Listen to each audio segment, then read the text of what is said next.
Hi everyone, आज हम start करेंगे सिनर्जी के केमिस्ट्री के question. Number 1, in an adiabatic change the pressure P and temperature T of diatomic gas as related by the relation and you have to find out the value of okay? ऐसे question को कैसे attempt करें? आपको adiabatic change given है। Adiabatic change में आपने ये जरूर देखा होगा PV to the power gamma is equal to constant। ये लिखा देखा होगा कहीं तो, ठीक है। ऑल्सो आपको पता है कि अगर आइडियल गैस की बात हो रही है, आइडियल गैस इक्वेशन होती है PV is equals to nRT, P is equal to nRT by T। या V की वैल्यू निकालेंगे आप, इसमें करते हैं V is equal to nRT by P, ऐसे लिख सकते हैं, राइट। तो यहाँ पे आप एक काम कीजिए, वो जो वॉल्यूम की वैल्यू आई है वो इधर पे डाल दीजिए।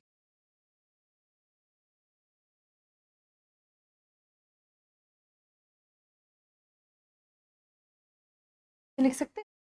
अब इसमें से एक बात देखो, T यहां से मैं निकाल लेती हूँ, T बाय P पावर है गामा और ये NR पावर है gamma, this is equal to constant, ठीक है। अभी इसके अंदर ये जो NR है, R की वैल्यू तो फिक्स होती है, R अपने आप में कोई कांस्टेंट है। ऑल्सो जिस भी गैस के लिए ये बात कर रहा है उस गैस के मोल्स तो यहाँ पे फिक्स होंगे ही, है ना। तो N की वैल्यू भी फिक्स होगी N की वैल्यू भी फिक्स होगी या कांस्टेंट होगी, तो आप ये भी अपने आप में क्या है, कांस्टेंट। तो इस कांस्टेंट वैल्यू को इधर लेके जा सकते हैं और हमारे पास बचेगा P T by P to the power gamma is equal to any constant, ठीक है।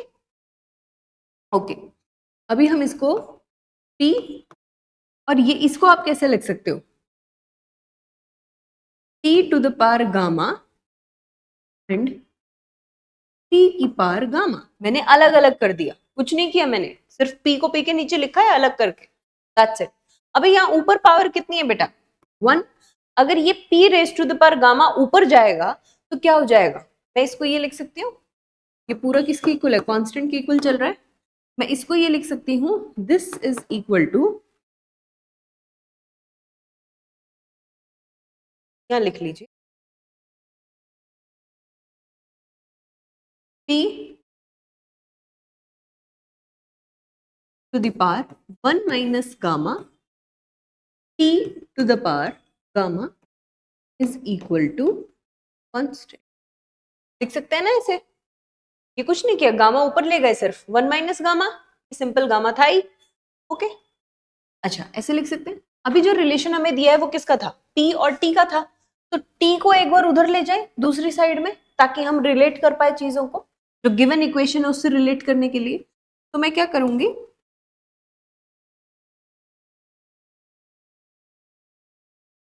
P raised to the power 1 minus gamma is directly proportional, ये तो उधर जाएगा ना, तो inversely proportional to T to the power gamma, ऐसे लिख सकते हैं इसको।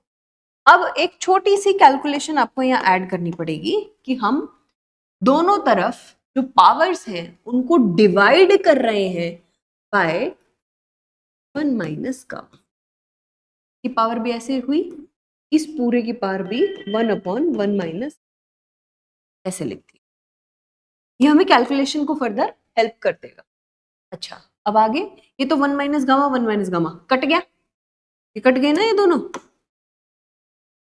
ये पूरा इससे कट गया, फिर हमारे पास यहाँ सिंपल बच गया P, और ये क्या आएगा बेटा, 1/T raise to the power gamma. आप इसको ये लिख सकते हैं T raise to the power minus gamma whole, ये पूरा whole raise to the power 1/1 minus gamma लिख सकते हो। और अब आप इसको P directly proportional to T raise to the power minus gamma upon 1 minus gamma, ये लिख सकते हैं। ये मेन था, यहां तक पहुंचना था बस, कि अब ये इक्वेशन कुछ कुछ ऐसे दिखने लग गई है जो हमें गिवन थी, तो उससे इसको और इसको रिलेट करके आप ये कह सकते हैं कि ma'am C is equal to minus gamma upon 1 minus gamma, C raise to the power C, ये C की वैल्यू है। किसकी बात कर रहा है ये? डाया एटॉमिक गैस की। और डाया एटॉमिक गैस के लिए, डाया एटॉमिक गैस के लिए गामा की वैल्यू होती है 7 बाय, बस उसको पुट कर दो तो आपका आ जाएगा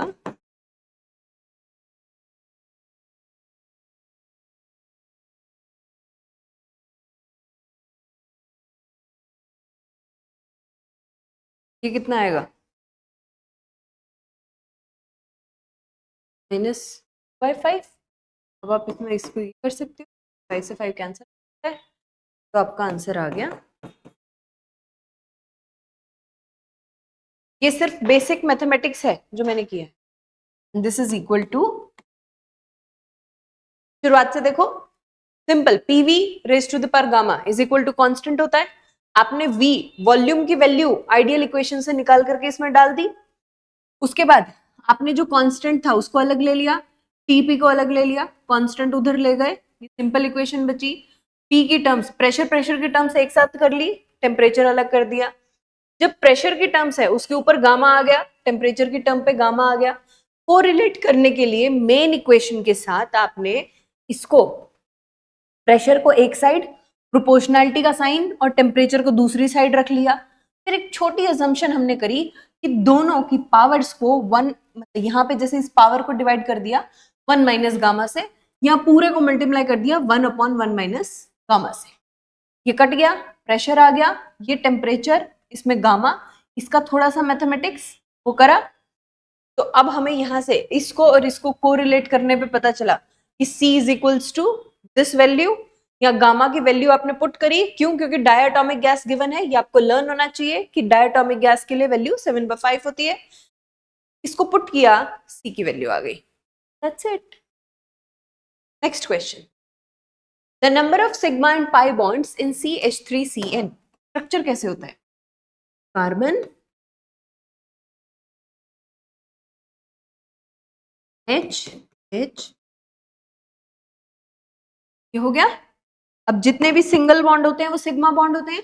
ये single bond, sigma sigma sigma, ये भी सिग्मा, और यहां बनते हुए फर्स्ट जो बनेगा दिस इज सिग्मा, और एक सिग्मा के बाद जो बना है this is pi and pi. अब काउंट कर सकते हैं आप यहाँ पे 3 4 5 सिग्मा एंड 2 पाई, जो कि 5 sigma and 2 pi. An air bubble underwater at a pressure of 1.45 bar and temperature इतना rises to the water surface where the pressure is 1 bar। पहले जो given data है उसको लिख लीजिए। तो P1 आपकी जो वैल्यू आ रही है that is 1.45 बार, उसके रिस्पेक्ट में T1 जो आपके पास है that is 17 डिग्री सेल्सियस, और केल्विन में कितना होगा बेटा? 273 प्लस 17, तो ये हो गया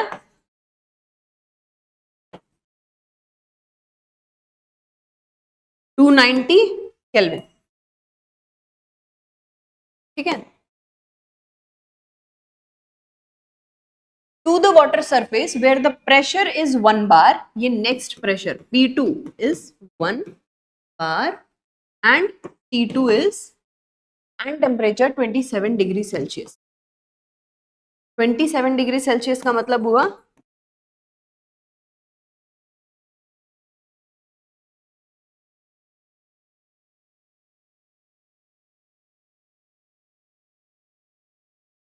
300 केल्विन। आपसे कह रहा है the volume of bubble A, volume में कितना चेंज आया होगा? लेट्स से इसकी वॉल्यूम V1 है, इसकी वॉल्यूम V2 है, आपको इसका रिलेशन बनाना है। तो अगर ये आइडियल गैस थी तो आप यहाँ पे वो कर सकते हैं ना, 2 केसेस हो गए ना, T1V1 by T1 is equal to P2 by T2। ये फॉर्मूला में अप्लाई कर दीजिए, वैल्यूज पुट करो, 1.45 बार multiply T1 upon temperature 290 Kelvin is equal to 1 bar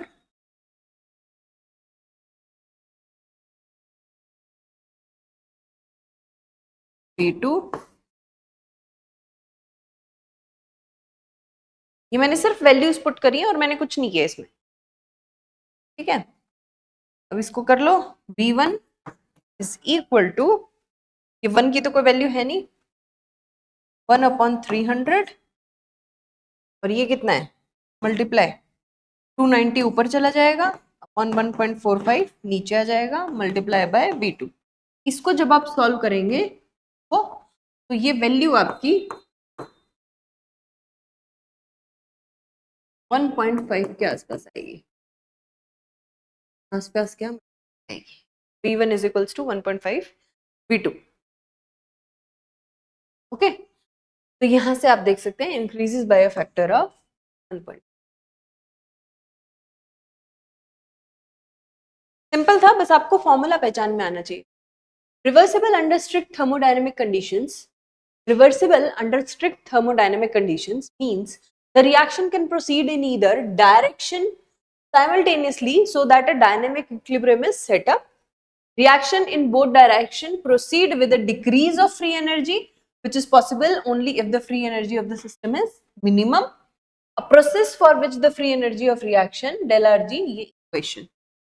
अब इसमें कह रहा है अगर ये स्टेटमेंट आपको दी जाए, reversible under strict thermodynamic conditions, इसका मतलब क्या है? आपके पास 3 ऑप्शन है, हो सकता है तीनों सही हो सकता है 2 सही हो सकता है 1 सही हो। एक का तो ऑप्शन नहीं है, खैर इसमें 2-2 वाले हैं, या तो 2 सही है या 3 सही है। तो फिर इसके अंदर देखो, reversible under strict thermodynamic condition, इसमें जो फर्स्ट है कि रिवर्सिबल का ये मतलब है कि हमारी रिएक्शन दोनों डायरेक्शन में, यानी फॉरवर्ड डायरेक्शन बैकवर्ड डायरेक्शन, दोनों ही डायरेक्शन में इक्वली जा सकती है। ये बात बिल्कुल ठीक है, क्योंकि तभी तो वो डायनामिक नेचर में तो होता है इक्विलिब्रियम, और रिवर्सिबल है, ये बात बिल्कुल ठीक है। दूसरी चीज कहता है कि reaction in both direction proceed with a decrease of free energy. अगर टोटल सिस्टम की एनर्जी मिनिमम है तो ये बात सच है कि जब सिस्टम इक्विलिब्रियम में जा रहा है, रिवर्सिबल डायरेक्शन में जा रहा है, तो उस टाइम पे फ्री एनर्जी कुछ ना कुछ कम होती चली जाएगी, तो ये भी ठीक है। Third, a process for which reaction, free energy की रिएक्शन, ये वाली जो लिखी हुई है ये बिल्कुल ठीक लिखी है, del RG is equals to del RG not plus RT ln K। And equilibrium पे अगर सिस्टम है तो del RG की वैल्यू क्या होती है, 0 होती है। तो दोनों चीजें ठीक है। 2 चीज लिखी है यहाँ पे, 2 है, मतलब 2 इक्वेशन लिखी हैं। ये होता है अगर इक्विलिब्रियम की बात करी जा रही है तो, क्योंकि ये क्या है रिवर्सिबल, तो रिवर्सिबल कंडीशन में भी आप इसको Q या फिर K से रिप्रेजेंट कर सकते हैं, ठीक है। ये ऑल्सो इस सिचुएशन में del RG की वैल्यू 0 होगी, ये भी ठीक है। तो आंसर इसका, क्योंकि तीनों पोस्टुलेट, तीनों बातें जो ये कह रहा है वो तीनों बातें ठीक है। A solution of nickel chloride is electrolyte for 10 minutes with a current of इतना, mass of nickel deposited for the cathode। Law पहचान में आया, कौन से लॉ से है ये फैराडेज लॉ से क्वेश्चन है, उसमें आपको मास ऑफ निकल डिपॉजिटेड निकालना है। आप लोगों ने एक फॉर्मूला लिखा हुआ देखा होगा, Q is equal to IT, बस आपको फॉर्मूला याद हो तो क्वेश्चन हो जाएगा। M is equal to,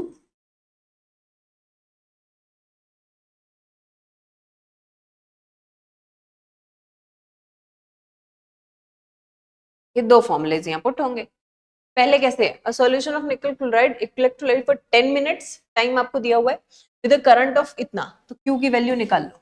Q is equal to, I की वैल्यू कितना है 1.60 एम्पियर मल्टीप्लाइड बाय 10 मिनट्स। ठीक है, इसको मल्टीप्लाई कर लेना। मास ऑफ निकल deposited at the cathode, atomic mass of nickel is 58.69। 58.69 अगर एटॉमिक मास है तो मोलर मास इसका नियरली कितना जाएगा?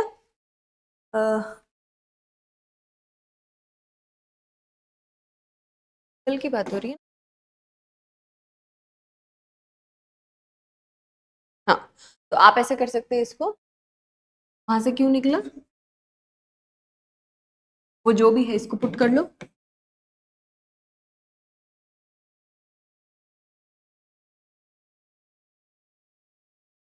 निकल की बात हो रही है तो निकल जब भी जाएगा ये रिएक्शन ऐसे करता है। कितने इलेक्ट्रॉन इन्वॉल्व है यहाँ पे? 2। F stands for Faraday constant, value कितनी होती है? इतना कूलम। और इसको आप एक काम कीजिए, डबल कर दीजिए।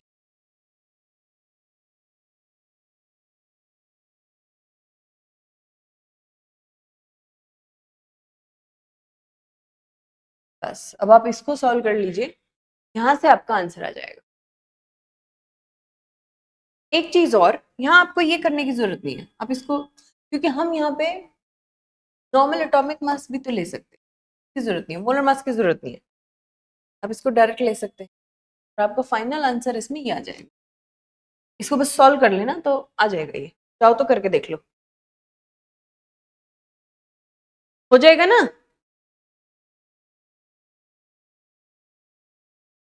Compounds that give only one product on photochemical monochlorination are, structures बना लीजिए इन सबके।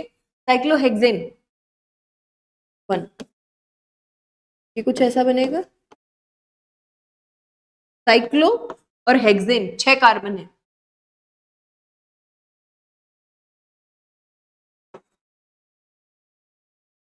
Okay. Second, isobutene. Iso word का मतलब है ये वाला स्ट्रक्चर आपके पास होना चाहिए। ब्यूटीन कह रहा है तो 4 कार्बन की बात कर रहा है, इन कह रहा है तो डबल बॉन्ड भी इसमें एग्जिस्ट करता है। ये बेसिक स्केलेटन हुआ, हो गया। Third, methyl cyclopentane. पेंटेन यानी 5 कार्बन, 5 कार्बन साइक्लिक फॉर्म में लगे हुए हैं और एक मिथाइल भी लगा हुआ है।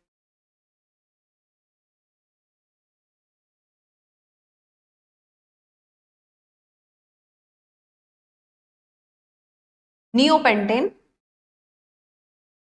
नियो जो ग्रुप है ना बेटा, जब भी कार्बन आपके ऐसे फॉर्म में हो, मतलब एक कार्बन पे 3 मिथाइल ग्रुप लगे हुए हो, तब वर्ड होता है नियो। और पेंटेन कह रहा है 5 कार्बन, 1 2 3 4, 4 कार्बन हो गए, 5वां कार्बन। अब आपको इसमें से ये 4 ऑप्शन दिए हुए हैं, इनमें से कह रहा है compound that give only one product on photochemical chlorination, मतलब कि इनमें से कौन सा कंपाउंड ऐसा है जिसको ये इस रिएक्शन की बात कर रहा है कि जब आप ए को रिएक्ट कराएंगे with Cl2 in the presence of sunlight तो उससे सिर्फ एक ही तरीके का प्रोडक्ट आपको मिलेगा। मोनोक्लोरिनेशन का मतलब एक ही ऐसा प्रोडक्ट मिलेगा जिसपे Cl लगा हुआ होगा। अब ये तब पॉसिबल है जब हमारा ये जो मॉलिक्यूल ए है, ए के अंदर सभी हाइड्रोजन एक ही तरीके के होंगे। अगर एक से ज्यादा टाइप के हाइड्रोजन आपके मॉलिक्यूल में प्रेजेंट है तो उससे ज्यादा प्रोडक्ट बनेंगे। अगर आपको मोनोक्लोरिनेटेड प्रोडक्ट चाहिए, मतलब कि एक ही प्रोडक्ट चाहिए, एक ही टाइप ऑफ प्रोडक्ट चाहिए, तो इट इज नेसेसरी कि आपका ये जो ए सब्सटेंस है इसके अंदर क्या लगा हो, इसमें सभी तरीके के हाइड्रोजन एक जैसे हो। अब सारे हाइड्रोजन एक जैसे किसमें है? एक तो इसमें है, कोई भी हाइड्रोजन की बात करो एक ही तरीके के हैं, है ना।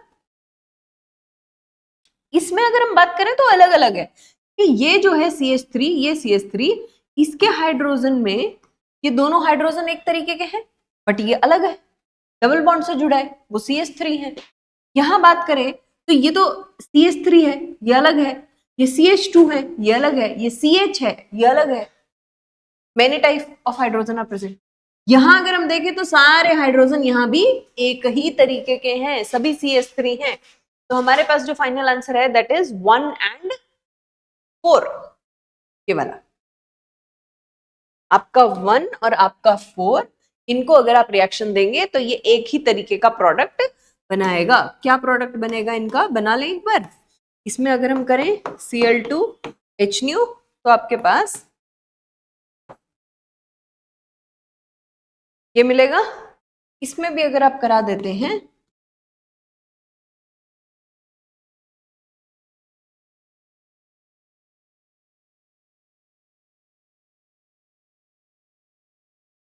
ये मिलेगा। Got it. 0.02 m and 0.002 m solution of urea are separated at 300 Kelvin by semi-permeable membrane. How much pressure and on which solution should it be exerted to stop the osmosis? Osmosis में इतना तो आपको याद होगा कि एक formula आपने देखा है, I is equals to CRT, देखा है, where pi stands for osmotic pressure, C stands for concentration, R stands for universal gas constant and T stands for temperature. अब ये आपसे कह रहा है कि कितना प्रेशर हम लगाएं कि ऑस्मोसिस का जो प्रोसेस है वो रुक जाए। तो हम यहाँ पे आर की वैल्यू तो कांस्टेंट होती है, टेम्परेचर इसने दिया ही एक ही है ना, तो आप इसमें पाई 1 निकाल सकते हो, pressure of 1 which is equals to concentration of 1 0.02 into R into T, temperature कितना है 300, आर में पुट ही कर लो, फिर वैल्यू तो निकाल ही रहे, कर लीजिए 8.314 जूल पर केल्विन पर मोल।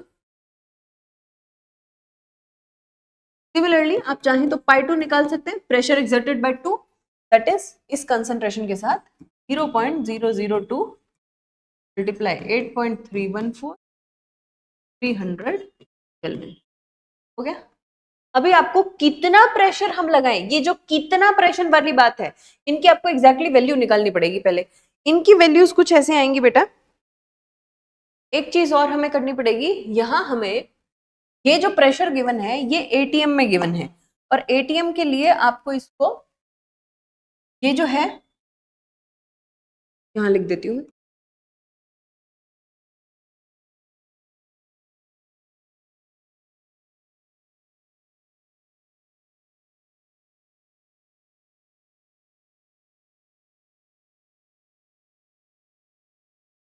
ठीक है, ये दो वैल्यूज होती हैं, पर अगर ये एटीएम में मांग रहा है तो हमें ये वाली वैल्यू पुट करनी पड़ेगी। तो आप यहाँ पे थोड़ा सा चेंज,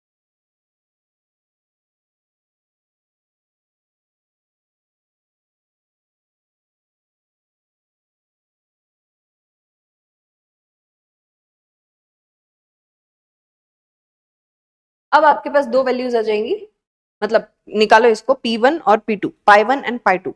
पाई 1 की वैल्यू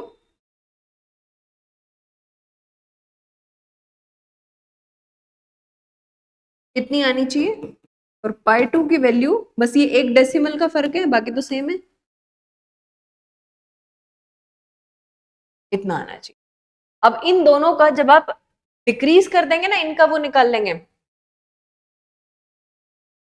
डिफरेंस, अगर आप निकाल लेंगे पाई 1 माइनस पाई 2, पाई 1 बड़ा है पाई 2 छोटा है, तो आपके पास आ जाएगा,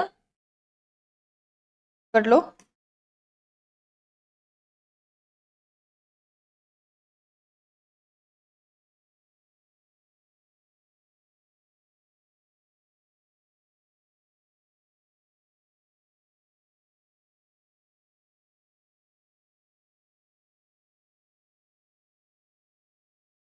निकाल लेना में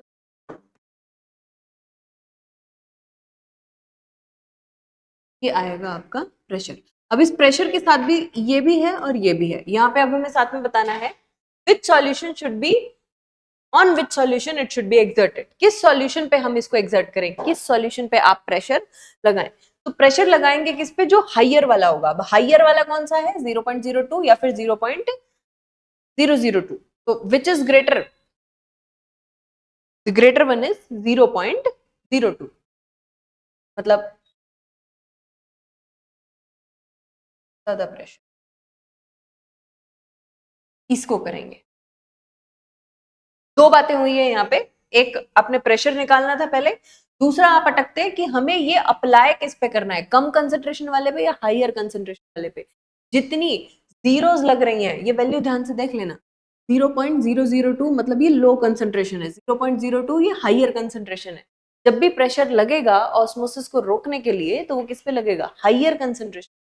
हाइयर कौन सी है? इसीलिए उस पे लगा, तो आंसर बिल्कुल ठीक है।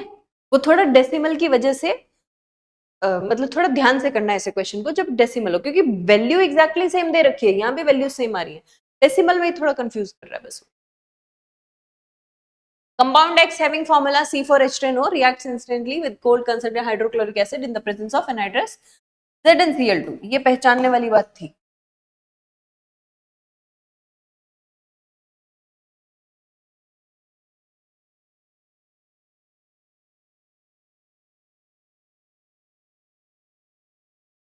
कंसंट्रेटेड HCl से रिएक्ट कराया in the presence of ZnCl2, कौन सी रिएक्शन है? ल्यूकास टेस्ट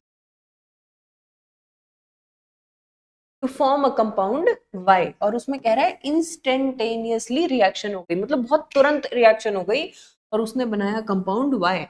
और लूकास टेस्ट होता किसके लिए? अल्कोहल्स के लिए, और जिसमें टर्शरी अल्कोहल सबसे रैपिड देते हैं रिएक्शन, तुरंत, बिल्कुल फास्टेस्ट रिएक्शन देते हैं। सेकेंडरी वाले थोड़ा टाइम लेते हैं, प्राइमरी वाले तो बहुत ज्यादा टाइम ले जाते हैं, ठीक है। और इसमें ये कह रहा है इंस्टेंटेनियसली हुआ है, तो इसका मतलब कौन है? Tertiary alcohol. होता किसके लिए ल्यूकास टेस्ट? अल्कोहल के लिए होता है, तो ये कौन सा है? Tertiary alcohol. एक्स का मॉलिक्यूलर फॉर्मूला C4H10O, इसका मतलब ये होता है टर्शरी का बेसिक स्केलेटन।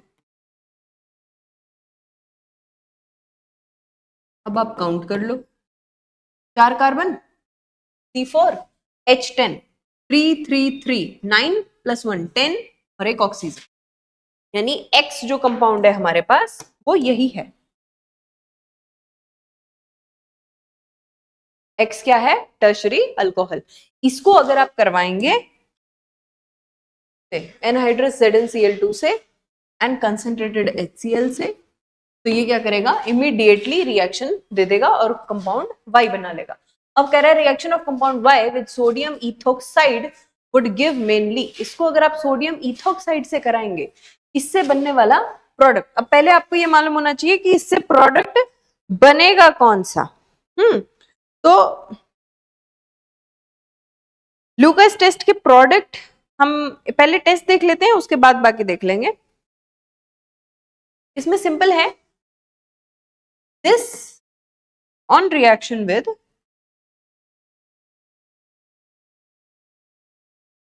लूकास रिएजेंट लिख लो या फिर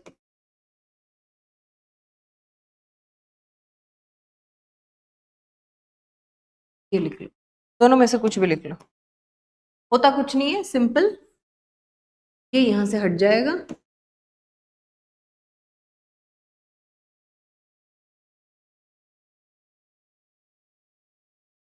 इंस्टेड ऑफ OH यहां पे आ जाएगा बेटा, ये बन गया आपका कंपाउंड, ठीक है। अभी ये यहां पे खत्म नहीं हुआ, थोड़ा इसको इरेज कर देती हूँ कि ये आपसे कुछ और भी पूछ रहा है।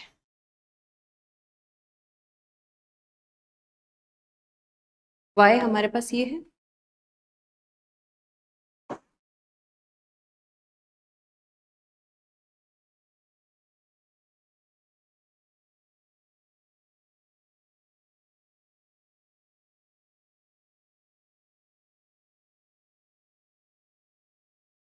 ये वेरी वेरी इंपॉर्टेंट टाइप में से मान लीजिए, sodium ethoxide, sodium Na ethoxide CH3 CH2O, ये हो गया सोडियम इथोक्साइड। अब इस रिएक्शन को करने के लिए पहले आपको ये पता होना चाहिए कि आप रिएक्शन जो कर रहे हैं वो किस, अब ये क्या है हमारे पास, टर्शरी हेलो अल्केन। इसमें टर्शरी की रिएक्शन अलग होती है बेटा और प्राइमरी वाले की अलग होती है। आप वेरी वेरी इंपॉर्टेंट करके इसको मार्क भी कर सकते हैं, ठीक है। ये क्योंकि टर्शरी है तो टर्शरी के केस में क्या होगा, दिस विल फॉर्म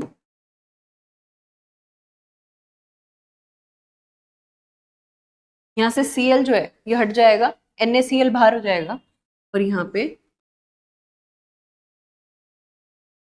ये अटैच हो जाएगा। आया कौन है, CH3CH2O। अब 1% मान लो, एक स्टेप आगे की इसमें एक बार बात कर लेते हैं कि सपोज ऐसा ना हो करके अगर आपके पास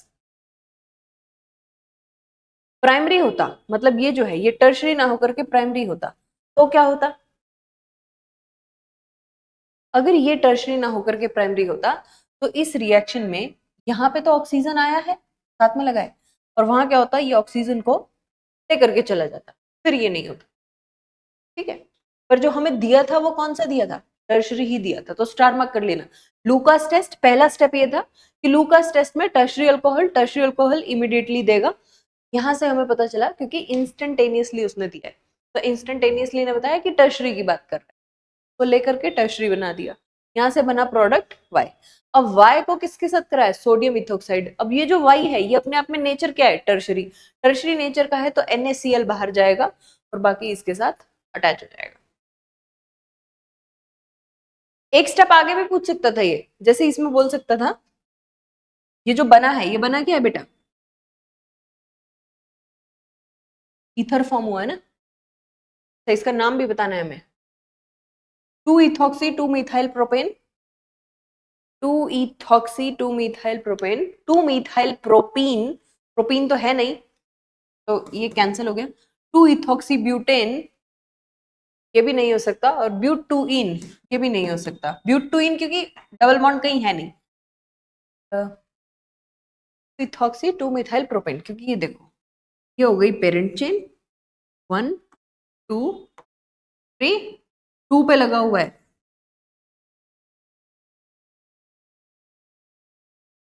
इथॉक्सी, 2 पे लगा है मिथाइल और ये हो गए प्रोपेन, इथॉक्सी 2-मिथाइल। अब फिर से ये हो गया, बट ये ब्यूटाइन के लिए आया है इस बार, तो ब्यूटाइन का स्ट्रक्चर आप खुद बनाएंगे। ब्यूटाइन मतलब 4 कार्बन, आइन YNE मतलब कि ट्रिपल बॉन्ड, राइट। इसमें फिर से सिग्मा पाए, तो इसको बना लो पहले, CH3 CH2, ओपन करके स्ट्रक्चर बनाया करो ऐसे केसेस में, ये sigma sigma sigma sigma sigma sigma sigma, ये सिग्मा, और इस वाले में पहला बॉन्ड जो बनेगा दैट इज सिग्मा, और उसके बाद जो बने हैं दो दे आर पाई। तो टोटल सिग्मा अगर हम काउंट करें 1 2 3 4 5 6 7 8 9, 9 sigma and 2 pi, 9 sigma and 2, 30-liter sample of nitrogen inside a rigid metal container at 200 degrees Celsius is placed inside an oven whose temperature is 500 degrees Celsius. Pressure inside container at 200 degrees Celsius was itna. What is the pressure of the nitrogen after temperature is इतना। अच्छा, तो आपको volume दी हुई है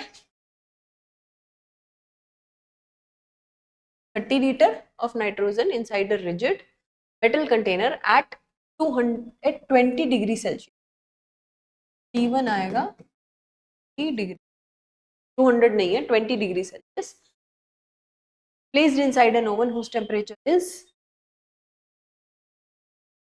3 degrees. Pressure inside the container at 20 degrees was at 3 atm. Free ATM जो है ये 20 वाले का बोल रहा है। One was free ATM. What is the pressure of the nitrogen after this its temperature is increased to 50 degree Celsius? तो इसका प्रेशर कितना होगा ये आपसे पूछा हुआ है। अब इसमें आप ये देख सकते हो वॉल्यूम आपकी कांस्टेंट रही है, अगर चेंज होती तो V2 की वैल्यू देता, नहीं चेंज हुई तो फिर इसने सेम रखा। वॉल्यूम अगर कांस्टेंट है तो इसका मतलब ये किसकी बात कर रहा है, गेलुसैक्स लॉ की।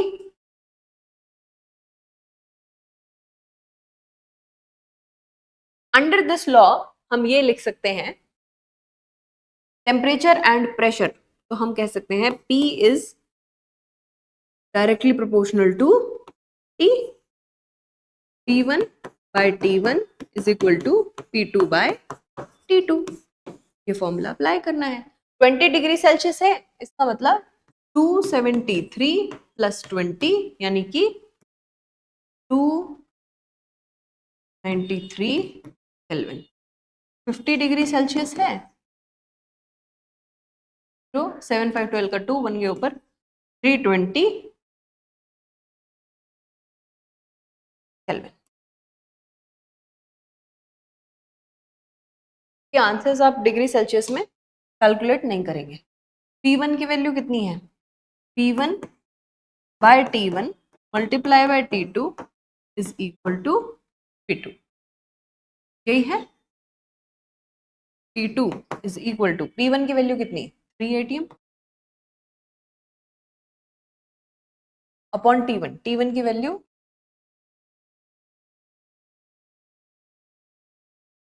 T2 is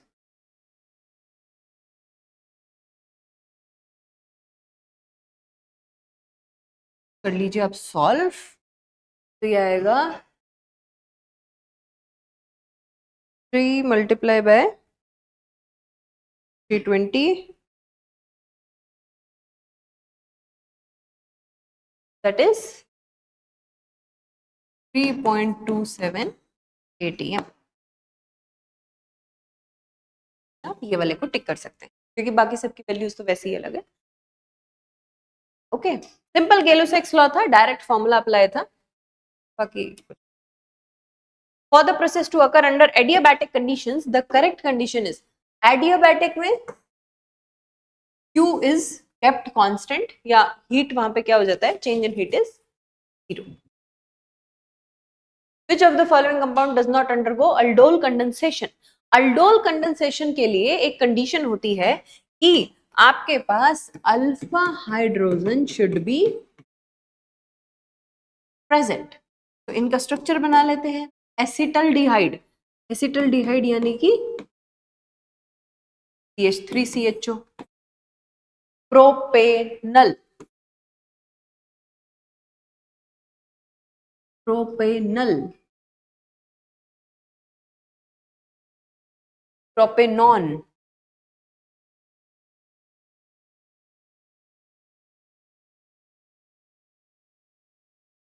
benzaldehyde.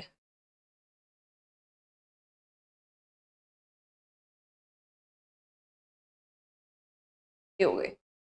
The following compound does not undergo aldol condition, इनमें से कौन सा है जो अल्डोल के अंदर नहीं जाएगा?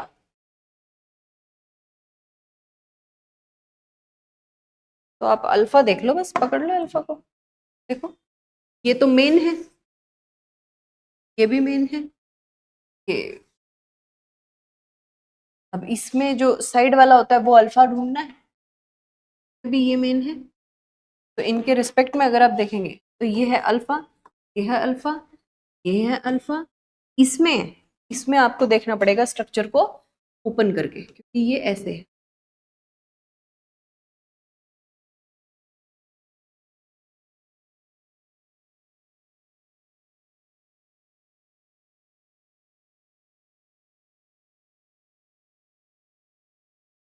इस तरीके से।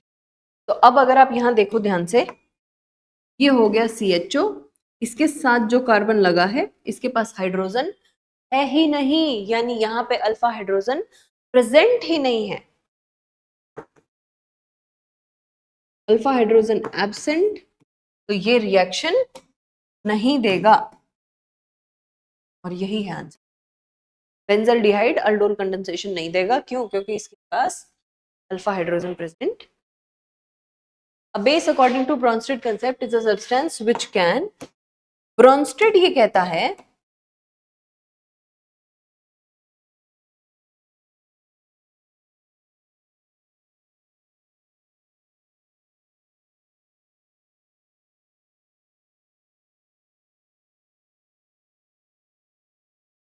इसने अपने एसिड बेस का कंसेप्ट दिया था। Acid is a substance which donate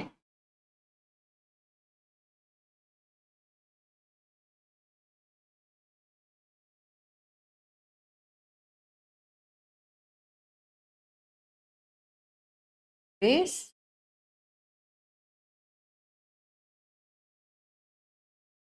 is a substance which accept H positive.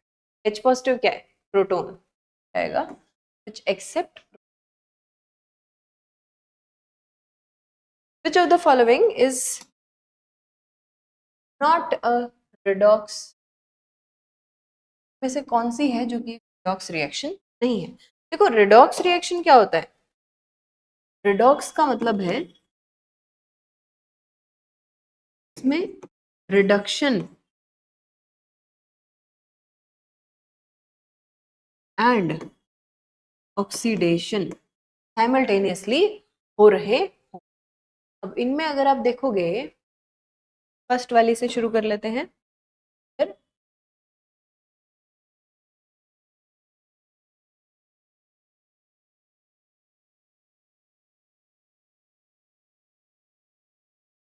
यहाँ पे कैल्शियम, कैल्शियम जो है वो +2 ऑक्सीडेशन स्टेट में है। इधर भी देखें तो कैल्शियम +2 ऑक्सीडेशन स्टेट में है। तो कैल्शियम का तो कुछ हो ही नहीं रहा है यहाँ पे। कार्बन अपना, ऑक्सीजन हमेशा -2 में रहता है, -2 होगा, और अगर ये -2 में, ये कार्बन जो होगा ये +4 में होगा। ये आपको निकालनी पड़ेगी इन जनरल जो निकालते हैं। जैसे कैल्शियम है, कैल्शियम अपने आप में क्या है? मेटल। मेटल अपनी वैलेंसी के अकॉर्डिंग होते हैं। कैल्शियम की वैलेंसी 2, तो इसकी ऑक्सीडेशन स्टेट +2। ऑक्सीजन का आपको मालूम है कि हमेशा ऑक्सीडेशन स्टेट -2 दिखाएगा, एक्सेप्ट फ्यू केसेस जो मैंने क्लास में पढ़ा रखे हैं आप लोगों को। तो ऑक्सीजन जो है वो -2, और इनको अगर रख के आप करेंगे, जैसे इसका हो गया +2 प्लस कार्बन का ले लो x प्लस इसका ले लीजिए 3 - 2 इक्वल्स टू 0। x की वैल्यू कितना आएगा? +4, जो कि किसकी है? कार्बन की। लेकिन यहाँ भी अगर देखो तो कार्बन अपना +4 में ही है, तो यहाँ तो ऑक्सीडेशन रिडक्शन कुछ हो ही नहीं रहा है, और अगर नहीं हो रहा है तो फिर ये कोई रिडॉक्स की रिएक्शन है नहीं। ये फर्स्ट में ही हमारा आंसर सॉल्व हो गया। बाकियों में अगर आप देखेंगे तो वहां पे ऑक्सीडेशन और रिडक्शन, ऑक्सीडेशन यानी कि इंक्रीज इन ऑक्सीडेशन स्टेट, और रिडक्शन यानी कि डिक्रीज इन ऑक्सीडेशन स्टेट, ये आपको देखने को मिलेगा बाकी रिएक्शंस। ये फर्स्ट में ही आपको आंसर मिल गया पहला, this is not a redox reaction. Which of the following pair of gases contain the same number of molecules? Okay, इसमें आपको एक बेसिक फॉर्मूला पता होना चाहिए मोल्स का, जो कि कहता है W/m, ये निकल जाता है N/, इसको आप अप्लाई कर लो। मोल्स के 2 फॉर्मूले हैं ना, तो इनको आप कैलकुलेट कर लो। हर किसी में यही करना पड़ेगा। अब जैसे ए का मैं कर देती हूँ 16 ग्राम ऑफ O2, तो 16 ग्राम ऑफ क्या है? O2। O2 यानी कि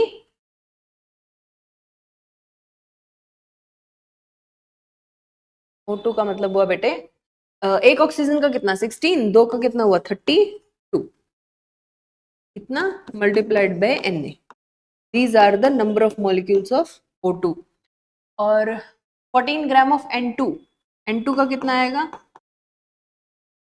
14 ग्राम ऑफ N2, तो 14 अपॉन मोलर मास, N2 का कितना होगा? एक नाइट्रोजन का 14, 2 का 28, ये हो गया। इसकी वैल्यू आएगी 1/2 यानी कि Na/2, और इसकी भी कितनी आएगी? 1/2 यानी कि Na/2। 2। ये भी फर्स्ट में ही सॉल्व हो गया। Contains the same number of molecules की बात थी, तो इसके कितने आए Na/2, इसमें भी कितना आया Na/2। Na की वैल्यू मैंने डाली नहीं है, हालांकि Na is your Avogadro number with value 6.022 into 10⁻20। डालनी है डाल लो, नहीं तो डायरेक्टली दिख ही रहा है। तो आंसर भी ए होगा। बाकी अगर आप कैलकुलेट करना चाहें अपनी मन की तसल्ली के लिए एक बार कर लो, लेकिन उनके अंदर जो नंबर ऑफ मॉलिक्यूल्स है वो इक्वल नहीं आएगा। For an ideal gas, Cp Cv are related as Cp minus Cv। ये जो Cp Cv लिखा ही है ऐसे है, Cp Cv, और आइडियल गैस के लिए Cp minus Cv is equal to R। What is the equilibrium constant of the following reaction? इसके लिए क्या होगा, इस रिएक्शन के लिए equilibrium constant K equal to NO to the power कितनी आएगी, वाटर NH3 4 O2 5। अब आप इसको कोरिलेट कर लो, NO to the power 4 H2O to the power 6 NH3 to the power 4 upon O2 to the power 5। सिर्फ ये वाला मिल रहा है। ये दिखने में आंखों का धोखा है। इसने क्या किया, इस पूरे को, ये जो न्यूमरेटर अपॉन डिनोमिनेटर है, इसी को कुछ ऐसे लिख दिया है, NO to the power 4 H2O to the power 6 upon, वही लिख दिया है इसको, NH3 पावर 4 अपॉन O2, ऐसे लिखा हुआ है। The elements with atomic number इतना R, पहला ही देख लो 9 किसका होता है, फ्लोरीन का होता है ना। क्लोरीन का कितना होता है 17, बाकी सारे उसकी फैमिली वाले ही है। ये लोग क्या होते हैं, हाइड्रोजन फैमिली होती है। Electronic configuration of chromium Z equal to 24 is, neon सब में दिया हुआ है। नियॉन का एटॉमिक नंबर कितना है, जल्दी बोलो 10। नियॉन का मतलब 10 इलेक्ट्रॉन, 24 अगर हम वैसे बनाते,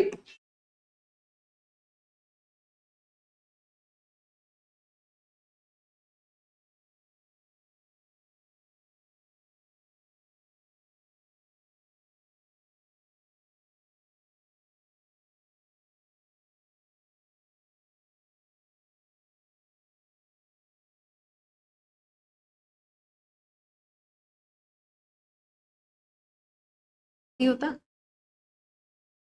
आपको जो दिया वो नियॉन के साथ दिया है 10 इलेक्ट्रॉन, इसकी प्लेस पे अगर मैं नियॉन भी लिख दूं, बाकी जो आएगा दैट इज 3s2 3p6, लेकिन एक चेंज भी आएगा, वो ये है, देखो 3d जो है ये या तो 3d5 हो या 3d10 हो, तो ये क्या होते हैं बेटा, स्टेबल। इसके अलावा जो डी वाले हो गए वो इतने स्टेबल नहीं होते, और स्टेबिलिटी की ही वजह से यहाँ पे एक ट्रांजिशन होगी। ट्रांजिशन क्या होगी, ये जो 4s2 3d4 है, ये अपना एक इलेक्ट्रॉन इसमें शिफ्ट करा देगा। वो शिफ्ट क्यों करा रहा है, स्टेबिलिटी की वजह से, और इसी वजह से यहाँ जो इलेक्ट्रॉन बचेगा दैट इज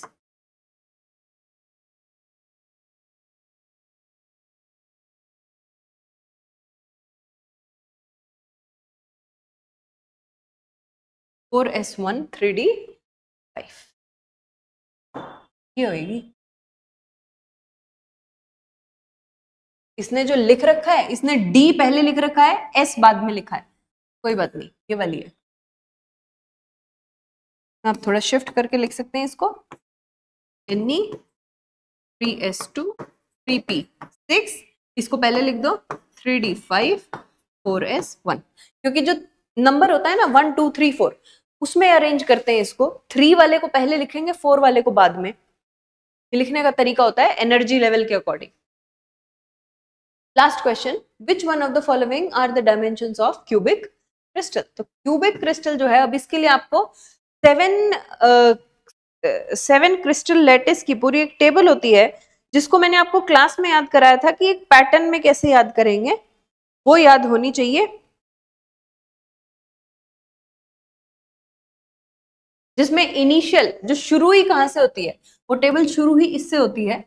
और इसके लिए हम लिखते हैं alpha is equal beta is equal to gamma is equal to 90 degree, A is equal to B is equal to C. ये एंगल और एज लेंथ का रिलेशन होता है क्यूबिक क्रिस्टल के लिए। तो आप इसमें देख लीजिए मैच जहां कर जाए, ये इसका आंसर। ये पूरी की पूरी एक टेबल है, मोनोक्लिनिक, ऑर्थोरोम्बिक, फलाना ढिमकाना, 7 क्रिस्टल सिस्टम है। और उसको याद करने के लिए मैंने आपको एक राइम भी करवाई है क्लास में, तो उससे हम इसको सॉल्व डायरेक्ट है, इसमें कुछ समझाने का ज्यादा नहीं है, ये लर्न वाली बात है। अगर आपको याद है आप टिक कर देंगे, दैट्स इट।